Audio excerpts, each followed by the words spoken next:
Assalamualaikum warahmatullahi wabarakatuh. Saya Nurlita Abibani Ahmad, mahasiswa PGSD Universitas Muhammadiyah Surakarta. Di sini saya akan menceritakan sedikit tentang salah satu filsuf Muslim, yaitu Fakhr al-Din Razi. Fakhr al-Din Razi memiliki nama asli yaitu Abu al-Fadl Muhammad ibn Umar ibn al-Husain al-Hasan ibn Ali. Beliau juga memiliki nama lain yaitu Imam Fakhr.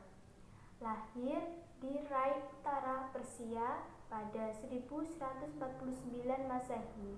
Beliau wafat pada 1209 Masehi. Ayahnya yang bernama Dia al-Din dikenal sebagai seorang cendekiawan ternama di Rai dan juga merupakan sebagai guru pertama bagi Al-Razi. Al-Razi belajar beberapa ilmu, diantaranya yaitu ilmu kalam, ilmu fikih, ilmu matematika, ilmu medis, ilmu alam, dan juga ilmu-ilmu Islam lainnya. Fakhr al-Din kemudian belajar filsafat kepada Muhammad al-Baghawi. Setelah menyelesaikan studinya, Al-Razi menuju Khawarizm untuk menyiarkan pandangannya. Lalu ia berlanjut ke Transoxiana. Di sana ia disambut dan diterima sebagai penasehat penguasa Gur. Tetapi beberapa ulama dan pihak istana memiliki kecemburuan kepada Al-Razi yang memaksanya harus meninggalkan pengadilan Gur menuju Ghaznah. Ghaznah tersebutlah menjadi tempat ia mengajar untuk sementara waktu. Lalu pada akhirnya ia menetap di Herat. Di kota ini ia menghabiskan sisa hidupnya sebagai seorang guru bagi keluarga kerajaan dan guru di lembaga pendidikan yang dibangunnya bersama Khawarizm Syah Ali al-Din. Fakhr al-Din bermazhab Syafi'i dalam fikih, berwawasan luas dalam semua ilmu dan filosofi, dan ia juga seorang kritikus bagi filosof Muslim dan Sufi. Dalam ilmu kalam, Al-Razi bermazhab Asy'ari, sedangkan dalam filsafat Al-Razi mencoba menyelaraskan agama dan filsafat rasional. Karya Al-Razi yang lebih dari 100 memuat hampir seluruh aspek kehidupan intelektual Muslim pada zamannya. Beberapa karyanya seperti komentar Al-Isyarat wa Al-Tanbihatnya Ibn Sina dan Uyun Al-Hikmah serta Al-Mabahits Al-Masyriqiyah ditulis sebagai kritik terhadap filosof Muslim, khususnya Ibn Sina, masalah umum filsafat. Ia juga menulis buku yang berkaitan dengan cabang ilmu-ilmu intelektual, termasuk logika, matematika, metafisika, dan ilmu alam dan pengetahuan esoteris. Selanjutnya saya akan membahas tentang beberapa pemikiran Al-Razi. Yang pertama yaitu ilmu pengetahuan atau sains. Salah satu bidang pengetahuan yang menonjol dari Imam Al-Razi yaitu ilmu pengobatan atau ilmu medis. Di antara karyanya dalam bidang ini adalah ensiklopedia kedokteran yang berjudul Al-Jami' Al-Kabir atau Al-Tib Al-Kabir yang belum ia selesaikan. Ia juga menulis ensiklopedia ilmiah yaitu Jami'a Ulum. Karya ini memaparkan pembahasan mengenai nama, definisi, ruang lingkup, dan prinsip-prinsip utama dari pengetahuan Islam. Yang kedua ada jurisprudensi. Beberapa karya disumbangkan Al-Razi dalam bidang hukum Islam seperti Al-Mahsubi Al-Fiqih, Al-Ma'alim Al-Fiqih, dan Ikam Al-Ahkam. Yang ketiga ada tasawuf. Dalam Mafatih Al-Gaib, Al-Razi menyatakan bahwa ada 3 jenis jiwa manusia.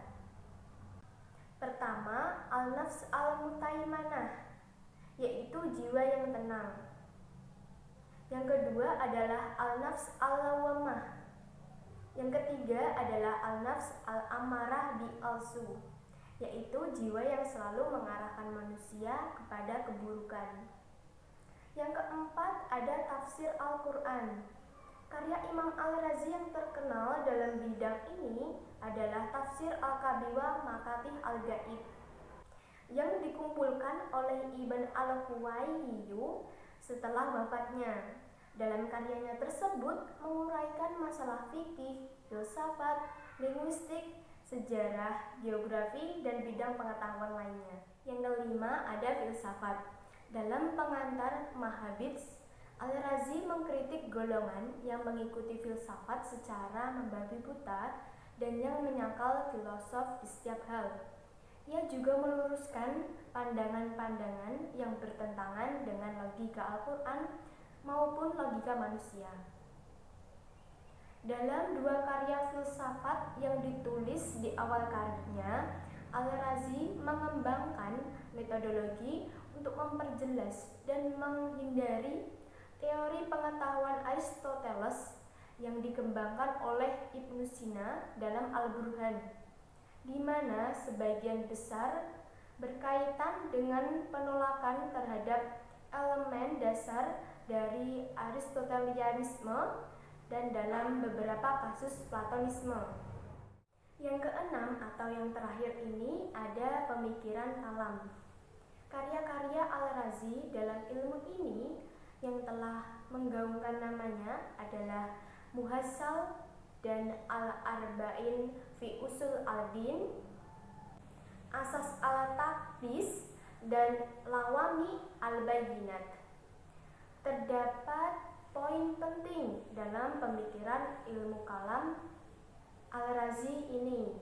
Yang pertama yaitu kalam yang sebelumnya merupakan reaksi atas pemikiran rasionalis berkembang menjadi sebuah disiplin ilmu untuk mengenal zat ilahi dan mengetahui pembagian pengetahuan dari being dan non-being. Yang kedua yaitu urgensi dari kalam yang dijelaskan Al-Razi dalam asas cara pandang seorang muslim. Yang ketiga yaitu argumen dalam kalam harus berdasarkan hipotesa dan dengan sintesis yang pasti juga. Ilmu kalam dan filsafat Al-Razi berdiri di atas teori yaitu al-talazum al-aqli. Teori ini menegaskan prinsip pengetahuan dan penalaran dan prinsip kejadian alam. Ciri dari ilmu kalam Al-Razi adalah integrasi ilmu kalam dengan ilmu-ilmu lainnya, seperti dalam Asrar al-Tanzil, ia menggabungkan kalam dengan etika, dan dalam Lawami al-Bayyinat, ia menggabungkan kalam dengan tasawuf. Selain itu, ia melibatkan kalam dalam tema-tema diskusi filsafat lainnya. Itulah sedikit kisah tentang Fakhr al-Din Razi. Sekian dari saya. Bila ada kata yang salah mohon maaf. Wassalamualaikum warahmatullahi wabarakatuh.